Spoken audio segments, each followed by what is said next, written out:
자, 그래서 제가 먹고 있는 식단을 설명을 해드렸고, 이 식단을 쭉 환산을 해봤죠. 영양분을 환산을 했더니 이제 보이시죠? 칼로리가 2000 정도, 단백질이 36 정도, 칼륨이 1900 정도, 인이 약 한 540, 칼슘이 약 300, 식이섬유 약 22, 이렇게 나왔다는 것이죠. 이건 계산할 줄 아셔야 됩니다. 계산하는 방법부터 다시 배우셔야 돼요. 그래서 오늘은 계산하는 방법은 지금 설명을 안 드릴 거예요. 왜냐하면 이 설명을 하려면 시간이 너무 또 때문에 지금 제일 중요한 안전식단에 대해서 설명을 드리는 게 급선무이기 때문에 이거 계산하는 방법은 각자 공부하셔가지고 이걸 이해하셔야 됩니다. 실제 섭취량으로 계산을 해가지고 이 실제 섭취량과 제한 식단을 비교를 한 겁니다. 신장벽의 제한식이고 오른쪽이 제가 먹고 있는 식단의 수치죠. 한 번씩 한번 봐보세요. 칼로리 총 소모량은 약 한 2000. 근데 이제 제한식에서는 몇 시로 나와 있어요? 1700에서 2100을 먹으라고 하고 있는데 저 같은 경우는 2026이 나옵니다. 어떤 사이트에 따라서 이 수치가 또 달라집니다. 이 수치가. 사이트냐고요? 자, 우리나라로 치면 뭐가 있을까요? 우리나라로 치면 뭐 농수산 식품 사이트에서 어떤 칼로리나 영양소가 몇 그램 있는지 참고를 하겠죠. 외국 같은 경우는 어떨까요? 외국의 농수산 식품이란 또 부서가 있을 거 아닙니까? 부서에서 지정한 수치가 있을 거 아니에요. 그럼 또 다른 나라에도 그러한 정부 부서가 있고 그 정부 부서가 뭐예요? 국가가 인정하는 그런 부서이지 않습니까? 근데 국가마다 이 수치가 정확하지가 않아요.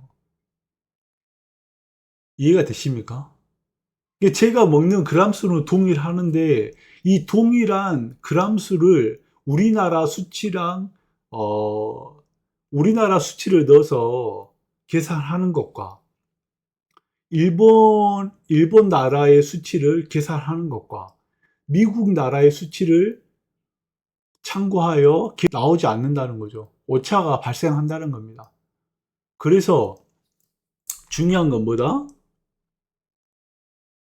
수치를 믿지 말고 계속 이 수치에 대한 피드백, 이 음식을 먹고 내 몸의 결과가 어떻게 된지를 추적하고 관찰해야 된다는 거죠. 자, 다시 말해서 같은 중량의 식품이라도 국가 표준 식품 성분표에 우리나라와 농무부를 참조하는 데이터베이스에 따라 영양소 함량이 달라져서 최종 합계가 달라질 수 있다. 그러니까 이게 누가 옳다, 틀리다 이런 개념이 아니라. 자, 여기 표를 봅시다. 자, 똑같은 식단이에요. 똑같은 식단인데 1번하고 2번 나눠줬죠. 자, 어떤 수치를 참고해서 계산했냐에 따라서 단백질이 똑같은 중량임에도 불구하고 1번 식단은 35g이 그 총합으로 나오게 되고, 또 다른 나라의 수치를 대입해서 계산을 해봤더니 이라는 섭취량이 나오게 됩니다. 뭐가 틀린지는 모르죠. 왜? 나라에서 맞다고 주장하는 그 수치들을 대입을 해갖고 계산한 거니까요. 정확할 수가 없어요. 아무도 알 수가 없어요. 대략적인 어떤 틀을, 본인만의 틀을 잡아야 됩니다. 여러 가지 것들을 비교를 해서 어떤 식단의 총합을 내려야 된다는 것이죠. 뭘 내려야 된다? 단백질, 그 다음에 인, 그 다음에 륨, 그 다음에 식이섬유, 그 다음에 칼로리 추가하자면 칼슘이 되겠죠. 이러한 것들을 최소 한두 개 정도는 비교를 해서 대략 내가 지금 먹고 있는 게 평균치가 이 정도겠구나 라는 데이터는 알아야 된다는 거죠. 남이 알려주지 않는 겁니다. 알겠어요? 그래서 이게 안전식단이 되는 거예요. 그냥 식단 앞에 안전이란 말만 붙이는 게 아닙니다. 식으로 정의를 내리고 어떤 식으로 선택을 하고 용량을 낼 수 있다라고 판단할 수 있는 게 바로 안전 식단이 되는 거예요. 그래서 이러한 논리나 이러한 원리를 이해를 하셔야 돼요. 이해를 하시고 본인만의 식단표를 짜야 된다는 것이죠. 자, 부연 설명 들어가겠습니다. 자, 칼로리는 왜 1600에서 2100까지 해야 되냐. 이건 제한식이라고 나와있죠. 제한식. 제한식이라는 것은 뭐냐면은 어떤 의상학자라든가 어떤 엘리트 의료인들이 연구와 공부를 한 겁니다. 연구와 공부를 해서 데이터를 뽑아 놓은 거예요. 데이터를 뽑아 놓냐면 이미 결론을 지은 겁니다. 한두 명을 가지고 계산을 한 게 아니라 수백 명, 수천 명 이상의 환자를 대상으로 이 결과를 뽑았다는 것이죠. 그 결과를 뽑았던 사구체 여과율이 현저히 떨어지는 사람, 즉 4기에서 5기 정도 라면 신장 기능이 약 한 10에서 30 사이를 4기에서 5기라고 하죠. 거의 10 내려가면은 투석하는 거나 뭐 같죠.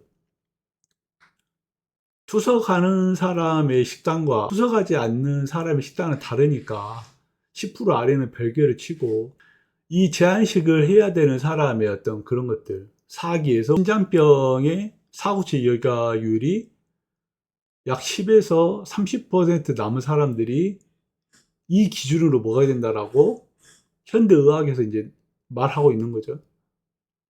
칼로리가 뭐 2200, 2300, 2400을 먹게 되면 어떻게 돼요? 칼로리가 이제 과부하되니까 어떤 문제가 일으킬 수 있다라고 현대의학에서는 주장을 하는 것이죠. 실제 데이터도 있고요. 근데 저 같은 경우에는 현재 뭐 대략 한 2000에서 2100을 먹고 있다고 보시면 됩니다. 거의 상한선이죠. 운동을 하니까요. 저는 더 먹고 싶어요. 운동을 더 하고 싶은데 이 제한 식단 때문에 운동을 더 할 수가 없어요. 하게 되면 칼로리 섭취는 제한식이 걸렸는데 소모량은 더 많을 수가 없게 되는 거죠. 그래서 이제 이런 것들을 재료들을 선택을 한 다음에 이 재료의 양을 계산했을 경우 현대의학이 제시하는 신장병 기수에 맞는 제한식을 갖고 설계를 하는 게 바로 안전식단이 되는 겁니다. 자, 첫 번째 뭐라고요? 안전한 식단을 선택을 한다. 두 번째, 매일 먹고 오래 먹고 질리지 않는 식단을 선택을 한다. 세 번째, 그 총합들이 제한 식단과 맞는지 어떤 영양소를 합산해야 된다고요? 나와 있잖아요. 칼로리, 내가 먹은 식단들을 했을 때 칼로리가 2100이 넘어서는 안 된다. 자, 단백질이 48을 넘어서는 안 된다. 칼륨이 2500을 넘어서는, 인이 900을 넘어서는 안 된다. 칼슘이 1000을 넘어서면 안 된다. 식이섬유가 30을 넘어서는 안 된다.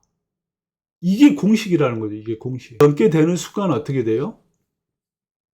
신장이 점점 악화되면 어떻게 돼요? 투석을 하게 된다 라고 보시면 돼요. 이 원리를 이해를 하고 적용을 해서 본인만의 식단을 꼭 만들어야 된다. 이게 바로 안전식단이다. 방금 뒷자리만 말씀드렸죠. 최대 한도 2100. 자, 왜 1680을 넣어놨을까요? 1600, 예를 들어서 내가 뭐 1000칼로리 먹고 800칼로리를 먹고 500칼로리를 먹는다 했을 경우에는 문제가 될 수 있다 라고 보는 것이죠. 단백질도 마찬가지입니다. 단백질 36인데 단백질을 뭐 5g 먹고 10g 먹었다. 이것 문제가 될 수 있다. 이제 이런 식으로 보면 돼요. 이런 것들 보시고, 또 이제 또 참고를 해야 될 게 뭐냐면 칼로리. 자, 여기 있죠. 칼로리에서 운동량이 많고 소비량이 많으면 어느 정도 칼로리를 추가할 수 있다라고 적어 놓은 겁니다. 단백질은 이걸 많이 먹게 되면 뭐가 움직여요? 혈액 검사에서 비유엔 수치가 요동친다. 단백질을 적게 먹는 사람은 내가 너무 영양실조 걸리지 않는가? 라고 이제 의구심을 갖죠. 의구심을 갖는 사람들은 혈액 검사지에서 총 단백 수치 또는 총 콜레스테롤 수치를 확인해 보면 됩니다. 단백질이 부족하다고 생각하면 검사를 받는 다음에 의사 선생님께 물어보는 겁니다. 제가 지금 단백질을 너무 소량으로 섭취를 하고 있는데 영양실조입니까? 그럼 의사가 아니에요, 정상적으로 드시고 계십니다 라고 하면 본인만의 착각이라는 것이죠. 소량을 먹어도 충분히 운동할 수 여건은 된다 라고 보시면 됩니다. 물론 예전처럼 거대한 근육은 가질 수가 없죠. 그래서 단백질을 과다 복용하지 않고 적정량을 복용하게 되면 수치, BUN 수치가 어느 정도 잡힌다는 것이죠. 어느 정도. 정상까지는 아니더라도 악화까지는 안 된다. 자, 칼륨도 마찬가지입니다. 칼륨을 과다 섭취를 하게 되면 뭐가 문제가 생기냐면 심장이 정지가 됩니다. 심장이. 이게. 자, 아까 제 위에를 보세요. 단백질을 과다 섭취를 하게 되면 뭐가 터져요? 신장세포가 터져요. 자, 신장세포가 결국은 뭐가 됩니까? 신장이 혈관이 되겠죠. 세포 하나하나가 이루어져서 신장이 혈관이 만들어집니다. 그걸 뭐 영어로 굳이 따지면 세뇨관이 될 수도 있고 어떤 네프론이 될 수도 있고 정의가 있겠죠. 신장 세포로 이루어져 있는 혈관들에서 여과 기능이 떨어지면 떨어질수록 어떤 단백뇨가 나오고 단백질이 빠져나오기 시작을 하죠. 빠져나오는 구멍이 점점 커지게 됩니다. 점점 커지게 되면 어떻게 돼요? 그 핏줄은 터져서 말라 죽게 되는 거죠. 그게 바로 콩팥이 말라 비틀어서 죽어가는 겁니다. 제 기둥이 지금 15% 남아 있거든요. 그러면 100에서 85는 이미 말라서 비틀어져 있다는 거예요. 어떻게 해요? 이 혈관들이 다 터져가지고 제가 2기였을 때 이러한 원리를 알았더라면 3기였을 때 이런 원리를 알았더라면 4기였을 때 이런 원리를 알았더라면 어떻게 했겠어요? 더 수월하게 투병 생활을 했겠죠. 더 수월하게 어떤 그 식품에 대한 여유도도 충분히 있고 투석을 하지 않는 최대한의 기간을 더 가져갈 수 있는 거죠. 그때는 몰랐다는 거죠. 그때는 몰랐죠. 제가 투석 직전에 15기가 신장병 5기가 됐을 때 그때 이제 제가 투병을 시작을 했거든요. 신장병이 어떤 병인지 그때 알게 됐어요. 4기나 3기 때는 뭐 혈압이 있네요. 뭐 신장이 좀 안 좋아지네요. 이제 그런 말을 들었는데 신장병이 뭔지를 몰랐어요. 병원에 써져 있더라고요. 포스터에. 사구체 신염이라고. 아니 내가 뭐 독약을 먹지도 않은 멀쩡한데 사구체 신염이 뭐지? 그냥 거기서 끝났다는 거죠. 뭐 찾아보지를 않았어요. 그냥 뭐 신장병이 안 좋나 보다. 그냥 이렇게 생각을 했지. 이게 이렇게 무서운 병인지를 몰랐다는 거죠. 그래서 단백질을 과다 복용하게 되면 수치가 올라가게, 단백질을 적게 복용하게 되면 본 수치가 어느 정도는 잡힌다. 그리고 단백질을 과다 복용하게 되면 단백질이 검출이 많이 되다 보니까 어떻게 돼요? 혈관이 터지면서 그 혈관 터지는 자리에 단백질이 계속 나가게 되겠죠. 신장세포가 터져서 결국은 신장 기능이 악화되면서 정지가 된다. 그래서 단백질 제한을 해야 된다는 겁니다. 그걸 누가 파악을 한다고요? 여기 써져 있잖아요. 여기 신장병 4기, 5기는 단백질을 36에서 48g 먹어야 된다. 근데 자기가 48g 먹었는데 그 수치가 잡히질 않아. 먹어야죠. 40g 먹었는데도 좀 그렇다. 그러면 35g 먹어야죠. 이렇게 해서 계속 조절해 나가는 겁니다. 그래서 안전식단이라는 것은 고정식이 아니에요. 재료만 고정이 되어 있을 뿐이지 검사 기록을 보고 양을 늘릴지 양을 줄일지 기준으로요. 제한식의 기준을 두고 양을 늘릴지 줄일지 판단하는 것이지 자기 생각으로 나 속 미식거려 좀 더 먹어야 될 것 같아 이거 먹고 어떻게 사냐 개념은 절대 해서는 안 된다는 거죠. 이게 핵심입니다. 이게 핵심. 이 핵심을 설명하기 위해서 아까 조선시대부터 뭐 장수 식단 설명하고 다른 재료 설명하고 했던 것들이에요. 이해 못 하시면 여기에 대해서 더 찾고 더 쉽게 설명해주는 찾아가지고 이런 원리를 아셔야 됩니다. 기본적인 원리거든요. 칼로리 계산하고 영양성 분석하는 거, 재료를 얼마만큼의 단백질을 확보하느냐, 얼마만큼의 영양 성분을 확보하느냐, 이런 것들이 핵심입니다. 핵심. 이거는 설명하는 저도 힘들고 듣는 사람도 어려울 수도 있어요. 하지만은 꼭 알으셔야 됩니다. 꼭. 단백질을 과다 섭취했을 경우에는 신장 기능이 정지될 수 있고 신장 세포가 터질 수 있고, 그 다음 칼륨. 칼륨이 저 같은 경우는 지금 1800 먹고 있죠. 1800. 칼륨은 대부분 과일입니다. 과일을 더 먹고 싶은데 더 먹을 수 있냐 없냐 이 차이예요. 진짜 어렵습니다. 어려워. 요즘 같은 더운 날씨에는 뭐 수박 같은 거 먹고 싶지 않습니까? 예전에는 막 수박 화채도 먹고 수박 막 크게 잘라가지고 막 우거거 씹어 먹고 그랬죠. 근데 이제 오기에서는 그게 힘들어요. 오기에서는 그렇게 먹었다가는 이제 칼륨 수치가 확 높아집니다. 아니 좀 높아질 수 있지 않냐? 야 과일은 좀 안전하지 않냐? 자 보세요. 여기 보시면은 칼륨을 과다 섭취했을 경우에는 심장이 정지됩니다. 같은 소리를 해라. 야 수박 좀 맥주가 먹는다고 심장이 정지돼? 야 그러면 과일 실컷 먹는 사람은 죽게? 심장병 환자들 특히 말기로 가면 혈류에 문제가 생깁니다. 혈류에 문제가 생긴다는 것은 뭐냐면 예를 들어서 저 같은 경우는 조혈제를 맞아요. 조혈제. 저 같은 경우는 조혈제를 맞거든요. 조혈제가 뭐냐면 피를 만들어주는 주사를 말하는 겁니다. 피를 만들어야 돼? 피를 못 만들어요. 혈액에서. 그게 바로 빈혈입니다. 빈혈. 모기가 되면요. 헤모글로빈이란 거를 만들 수가 없어요. 헤모글로빈이 없게 되면 죽게 됩니다. 죽게 돼 사람이. 이미 죽은 목숨이라는 거죠. 제가 만약에 100년 전에 태어났으면 저는 이미 이 세상 사람이 아닙니다. 이 조혈제라는 주사가 나오지 않았더라면 뭐 투병이고 뭐고 없다니까요. 그냥 죽어요. 그냥. 피가 없는데 어떻게 삽니까? 자, 이렇게 해서 피가 이제 모자라지는 이런 복합적인 합병증이 발생하게 됩니다. 심장 근육에 문제가 생긴다는 것이죠. 자, 콩팥이 심장의 근육, 펌프질을 해주는 심장에 문제가 생기게 돼요. 얘가, 부정맥이라든가, 빈맥이라든가, 서맥이라든가, 다양한 합병증을 유발시킨다.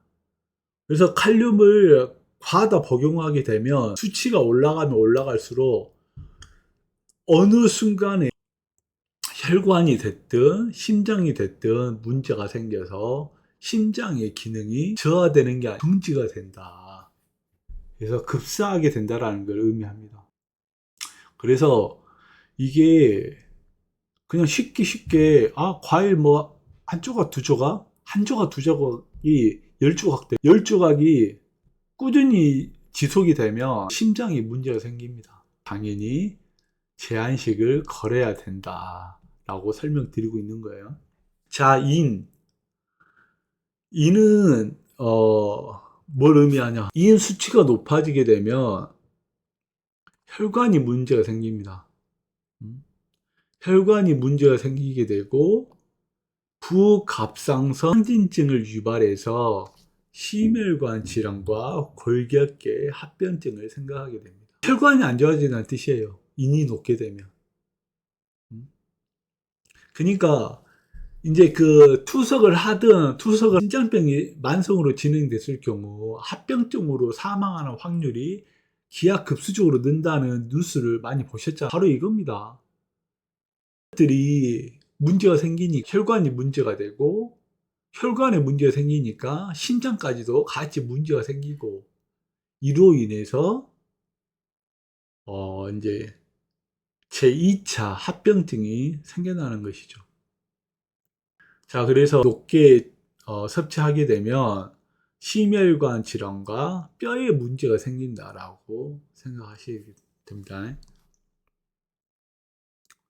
자, 칼슘도 적정량을 섭취를 해야 되고, 이 경우는 지금 현재 부족하죠. 부족하는데 나중에 25-OHD 검사로 어떤 비타민을 복용할지 말지, 이제 이러한 또 검사 방법이 있으면 차후에 또 설명할 시간이 있으면 그때 이제 말씀드리고, 간단히 오늘 좀 넘어가겠습니다. 자, 그 다음에 식이섬유. 식이섬유도 계산해야 되는 게 뭐냐면, 콩팥이 살리는 게 목적인데, 콩팥은 장기를 다 도와줄까요? 콩팥은 피를 만들고, 호르몬을 조절하고, 적재적소에 혈액을 뿜어내게 만들어주고, 어떤 그런 걸 조절을 하죠. 혈압도 관장을 하고. 혈압이 필요한 게 뭘까요? 모두 장기들이 다 필요합니다. 우리가 생각하려면 뇌의 혈압, 지금 말하고, 보고, 듣고, 이런 모든 것들은 피가 필요하죠. 이게 다 신장이 관여하는 것들입니다. 우리가 음식을 먹게 되면 소화를 하잖아요. 내장기관이라고 하죠. 내장기관. 내장기관은 좋아야 돼요? 나빠야 돼요? 당연히 좋아야 되겠죠. 그래서 내장기관이 좋아지려면 어떻게 해야 된다? 식이섬유가 필요하다. 내장기관은 뭐가 살고 있습니까? 균이 살고 있죠. 균. 식이섬유는 뭐라고요? 내장기관이다. 내장기관 안에는 균이 살고 있다. 그럼 그 균은 뭐예요? 유익균이다. 유해균은 살게 해 줍니다. 그래서 이 유익균을 위해서 양질의 식이섬유를 공급을 해줘야 된다. 그래야만이 내장기관, 즉 소화기관이 안정화가 된다. 안정화가 돼야지 장기도 좋아지게 되는 거죠. 이해되십니까? 그래서 이게 조금 복잡하고 알고 싶지 않고 머리가 아프더라도 이러한 것들을 공부하셔야 돼요. 네?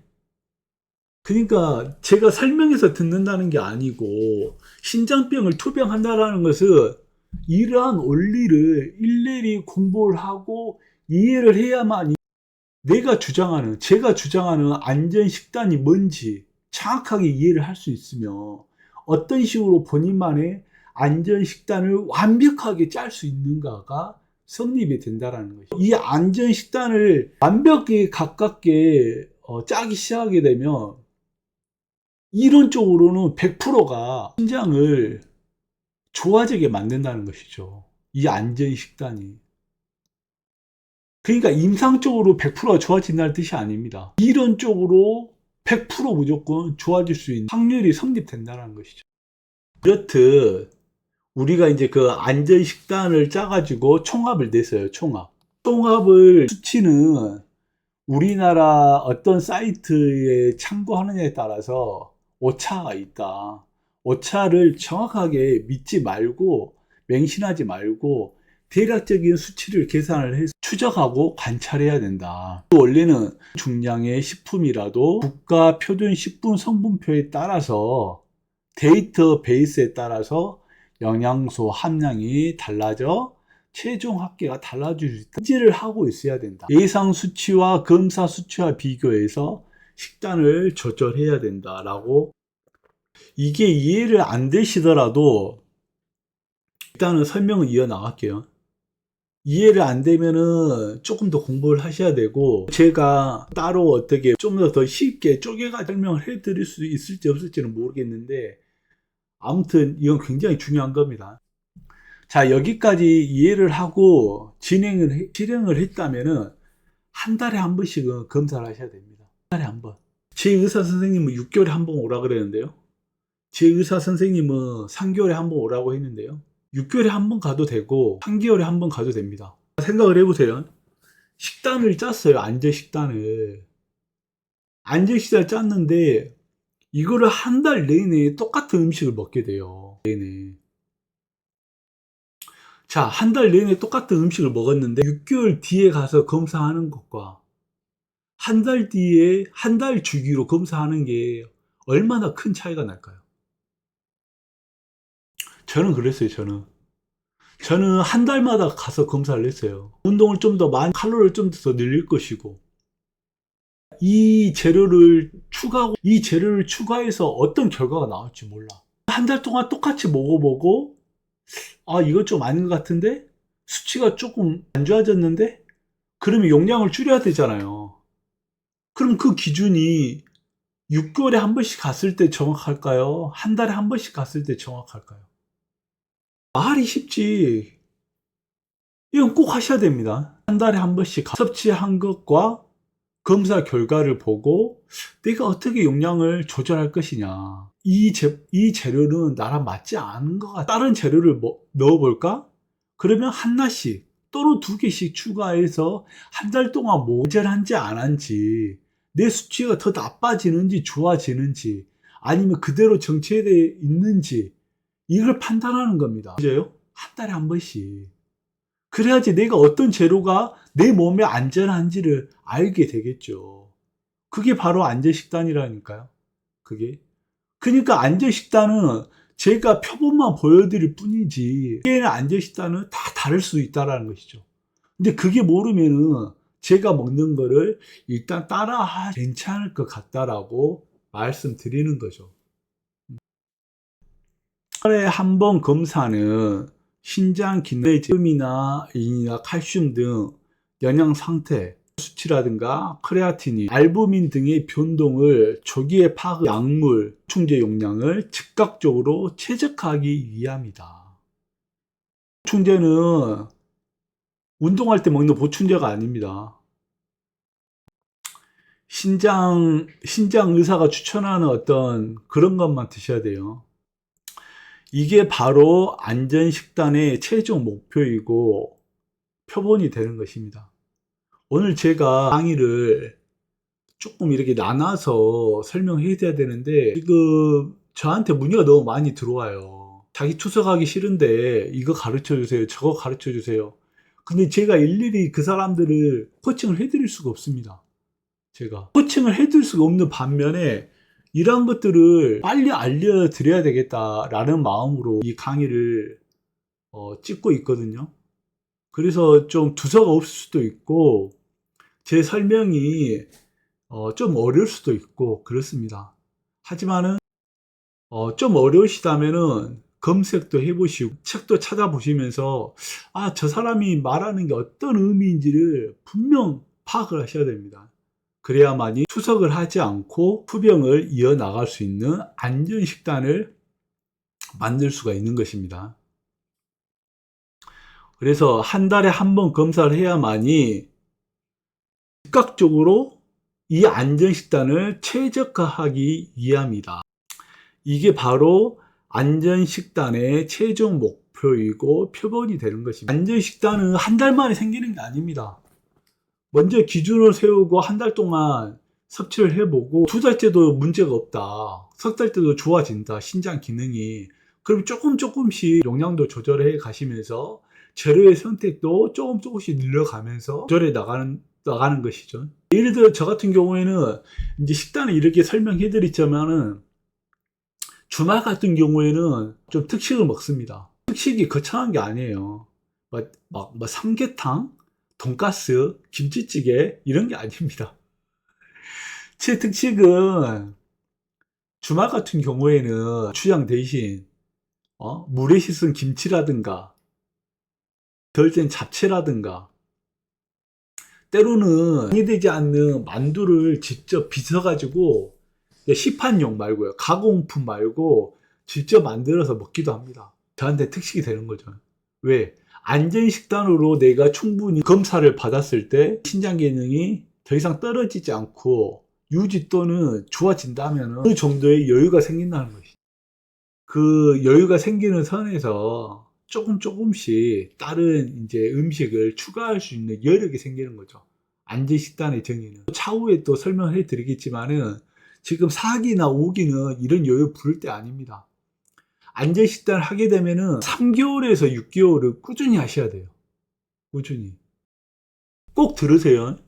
안전식단을 한 달 해가지고 좋아지지는 않습니다. 자, 다시 말씀드려요. 안전식단을 한 달 해서 신장 기능이 좋아질 수도 있고 나빠질 수도 있어요. 제가 2022년 9월 23일 투병을 시작을 했어요. 9월 말? 아니면 10월 달부터 이 투병 식단을 시작을 했거든요. 투병의 안전 식단을 시작을 했는데요. 제가 혈액 검사를 보면 어떻습니까? 9월 달에 10월 달부터 시작을 했는데 1월 달에도 ALP라는 게 문제가 생겼고 3월 달에도 ALP가 문제가 생겼고 4월 달에도 생겼고 5, 6, 7월 달까지 생겼죠. 그 뒤부터 현재까지는 다 정상으로 나옵니다. 이렇다는 것은 뭐냐면은 완전 식단을 한다 하더라도 모든 수치가 다 정상화되는 건 아니다. 그래서 그동안 모든 기능이 다 망가져 있을 거 아닙니까? 신장병 5기가 된다는 것은 신장만 죽는 게 아닙니다. 다른 장기들도 서서히 망가져 가는 그런 것들이 있을 거예요. 회복되고 조절되는 것은 제가 봤을 때는 3개월에서 1년 간다라고 보시면 될 것 같아요. 왜냐면 제 수치도 보면 그래요. 제 수치도 보면은 지금 9월 달에는 본 수치가 52 나왔었죠. 나오다가 7도 나왔다가 1년 뒤 되니까 33까지 떨어졌죠. 이게 이제 잡히는 겁니다. 이게 잡히는 거예요. 자, 크레아틴 보세요. 크레아틴. 9월 23일에 5.0까지 나왔다가 1년 지나니까 3.2까지. 1년 동안 이때는 처음으로 투병을 시작하고 독한 마음을 갖고 있었기 때문에 1년 동안 아예 일반식을 손을 안 댔어요. 손을. 1년 동안. 그러니까 독하게 했어요. 독하게. 수치가 이렇게 좋아지더란 말입니다. 제가 신장병 4기나 3기에서 5기 떨어질 때는 1, 2년도 안 걸렸습니다. 곧 투석한다 그랬어요. 몇 개월 안에 투석한다고. 하지만 안전 식단을 먹고 1년을 버티고 나니까 어떻게 돼요? 현저하게 떨어진다는 거죠. 현저하게. 여기 보세요. 9월 달에 크레아틴이 5.0이에요. 근데 1년 지나서 8월 29일에는 3.2 이상까지 떨어집니다. 이게 뭐 때문에 그러겠어요? 먹는 거에 따라 달라진다니까요. 먹는 거. 자, 사구체 여가율. 9월 23일 날 12%까지 떨어졌어요. 12%까지. 근데 1년 지나면 어떻게 돼요? 21%까지 올라갔죠. 21%까지. 현대 의학에서는 설명이 안 된다니까요. 설명할 수 있는 것은 뭐예요? 저는 다 설명할 수가 있죠. 왜? 제가 이러한 원리를 가지고 이런 식단을 만들었고, 이런 식단을 섭취를 했고, 가공식품을 먹지 않고 일반식을 섭취를 안 했기 때문에. 아시겠습니까? 1년 동안 단 한 번도 일반식을 먹지 않았어요. 1년 동안 단 한 번도 콜라를 먹지 않았어요. 마찬가지고요. 1년 뒤에는 먹었죠. 1년 뒤에는. 1년 뒤 지나서는 입니다. 하지만 1년 동안은 진짜 안전 식단만 먹고 살았어요. 거기서 더 유일하게 먹었던 거는 과일이에요, 과일. 칼륨이 2000까지 먹으라 했는데, 날은 3000, 어떤 날은 4000까지도 과일은 좀 먹었어요. 너무나 힘들었으니까. 맨날 배가 고픈데, 머릿속에서는 라면 주세요, 불고기 주세요, 갈비 주세요, 짜장면 주세요, 돈가스 주세요라고 외치는데, 나는 먹지를 못하니까. 투석은 하기 싫고, 유일하게 먹었던 게 과일이라니까, 과일. 과일은 먹었어요, 과일은. 다른 음식들은 다 신장식에 맞춰서 제한을 걸었다. 그리고 그거를 안전식단을 만들었다. 그리고 그게 1년이 지나니까 어떻게 돼요? 21.5라니까요. 근데 이게 얼마나 또 슬픈 거냐면, 좋으면서도 슬픈 거죠, 좋으면서도. 자, 좋은 건 뭐냐? 투석을 절대 안 한다. 왜? 안전식단이니까. 안전식단을 먹게 되면 자기가 노화로 신장 기능이 노화돼서 떨어지는 것, 떨어질 수가 없는 이론적인 걸 갖고 있거든요. 점점 좋아지는 거죠. 또는 노화되기 전까지는 계속 신장 기능을 유지할 수 있는 어떤 이론적인 게 성립이 되는 겁니다. 안전식단이라는 것은. 아무튼 그렇습니다. 자, 보세요. 요산도 처음에는 9.6 나왔는데 1년 지나서 어떻게 돼요? 6.2까지 떨어지죠. 6.2까지. 수치가 잡혀간다니까요. 수치가. 근데 7개월, 8개월, 9개월 차에도 요산이 높게 나오죠. 이게 안전식단을 했음에도 불구하고 정착이 되기 전까지는 짧으면 3개월, 길게 되면 6개월, 1년까지도 꾸준히 해야 된다. 그래야만이 신장 기능이 좋아지는 걸 떠나서 신장 기능과 더불어 혈관의 기능, 다른 장기의 기능들도 같이 정상화가 된다라고. 아무튼 이제 제 검사 기록은 나중에 또 설명드리겠습니다. 이걸 또 설명드릴 것들이 굉장히 많습니다. 지금 제 최신 검사 결과입니다. 1년 만에 하구체 여과율을 20% 넘게까지 올렸죠. 하지만은 그 뒤에 제 개인적인 문제가 이제 하나 터졌습니다. 제가 감당할 수 없고 남이 봤을 때는 별거 아니지만 제 이때가 살아온 인생 중에 제일 어려운 시기 최근까지 있었고, 그게 불과 얼마 전에야 해결이 좀 어느 정도는 해결이 됐습니다. 그 동안에 굉장히 제가 어떤 스트레스를 굉장히 많이 받았거든요. 스트레스를 많이, 수치 보이시죠? 2020 4월 11일 날 4월 11일 보면 크레아틴 수치가 5.22까지 떨어집니다. 그러니까 투병을 시작할 때 5점대 초반에 시작을 했는데 석 달 전에 4월 달에는 하구체 여과율이 크레아틴인이 5.22까지 떨어져 버리는 거죠. 그게 제 일신상의 이유입니다. 제 개인 문제 때문에. 그래서 이대로 가면 투석이겠구나. 이래서 안 되겠다고 정신 차리고, 그때 이제 제가 스트레스를 많이 받아서 막 일반 식품도 먹고 또 라면도 먹고, 그러니까 좀 스트레스를 다른 쪽으로 풀었어요. 안전식단을 지키지 않은 거죠. 일요일에는 안전식단을 먹었지만 주말에는 일반식을 먹으면서도 가공식품을 먹기 시작을 했습니다. 가공식품을 먹으니까 어떻게 돼요?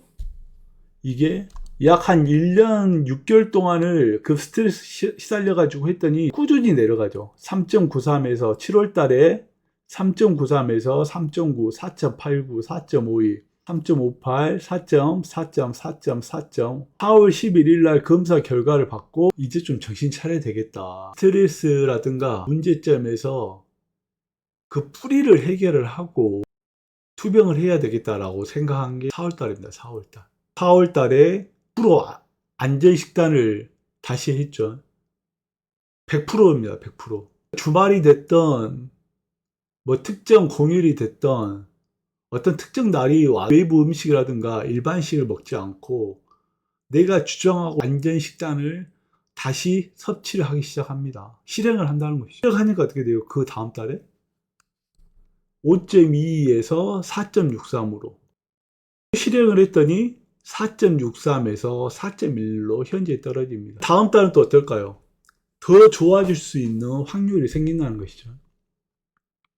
자, 사고체 여과율이 1년 전에는 17, 18까지 올랐던 것들이 서서히 떨어집니다. 18에서 3, 14, 12, 4월 달에. 그래서 또 그래요, 병원에서. 이제 추석을 준비해야 되는 거 아닙니까? 왜? 그래프가 이렇게 나오니까요. 수치가 다 모든 걸 가리키고 있으니까. 어떻게 생각했을 것 같아요? 정신 차려야 되겠구나. 음? 이제 스트레스를 핑계 삼아 했던 어떤 일탈, 이런 걸 또 멈춰야 되겠구나. 남이 봤을 때는 나쁜 행동이 아니거든요.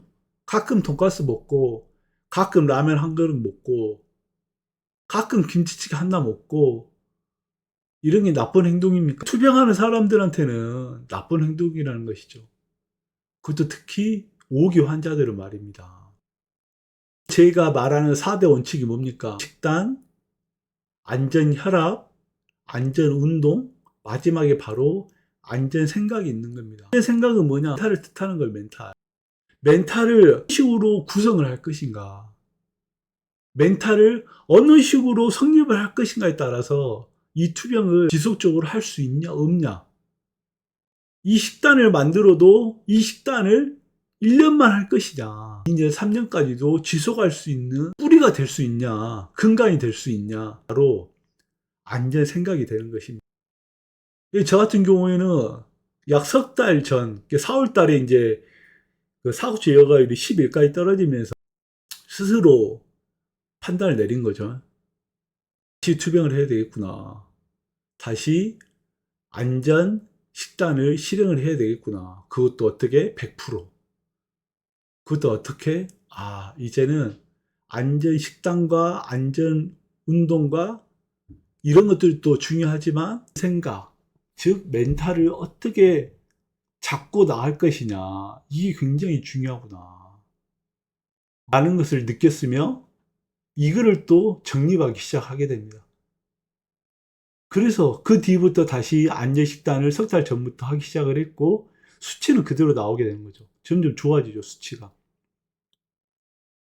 그래서 4월 달에는 11.9%가 나오니까 이건 서서 이제 투석을 준비해야 될 거 아니냐라는 이제 이야기를 듣게 됩니다. 근데 저는 이제 크게 이제 뭐 문제는 생각 안 했죠. 다시 한번 해보자. 다시 한번. 그나마 이제 좋았던 게 신장이 아주 망가지지 않았다는 거죠.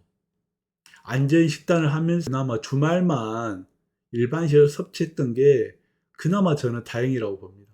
제가 만약에 계속 평일도 안전 식단을 하지 않고 일반식이나 일탈식을 했더라면 저는 투석을 했을 거라고 봅니다. 아무리 다시 안전 식단을 한다 하더라도 매일매일 일반식을 먹어버리고 일탈식을 먹어버리게 되면 어떻게 됩니까? 신장이 망가져 버리는데.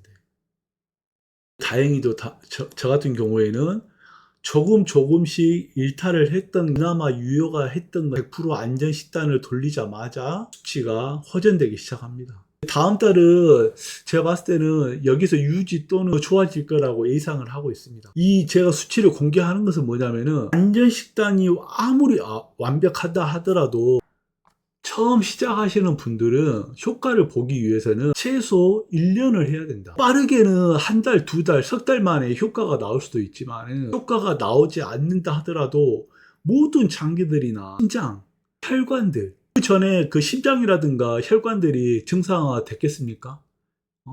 혈관이 막 때도 끼고 녹도 쓸고 망가져 있겠죠. 이런 것들이 정상화 되려면은 기회로 있어야죠. 길게는 1년까지. 서서히 고치는 겁니다. 나빠지는 것은 하루만 해도 나빠지고, 한 달만 해도 나빠지는데, 좋아지는 것은 한 달만 해도 될 수도 있고, 1년이 걸릴 수도 있다는 겁니다. 아무튼 제가 조금 좀 흥분을 했는데, 적으로는 100%다 설명을 해드릴 수 있지만은, 이 임상의 결과는 굉장히 좀 신중하고, 치밀하고, 정교하고, 인내심을 갖고 투병을 시작해야 된다. 저한테 문의 주신 뭐 어리신 분들이나 아니면 이제 중년층 있으신 분들, 노년에 들어가신 분들, 할머니, 할아버지 분들도 한 달을 보고 투병을 해서는 안 된다. 계획을 가지고 장기적으로 가야 된다. 하지만 제가 꼭 말씀드릴 수 있는 거는 이쪽으로는 100% 된다는 겁니다. 이런 쪽으로는. 아시겠죠? 그래서 이게 바로 식단의 최종 목. 이를 실행함으로써 신장의 기능을 극대화하고 최대한 보존하는 최고의 식단을 구성 또는 구축을 하게 됩니다. 그 말에 어떤 일탈이나 식단 경로가 변경되어 수치가 악화되었을 경우 최고의 대체 수단은 다시 안전 식단으로 돌아가는 설명이 길어졌는데요. 또 다른 설명이 들어갑니다.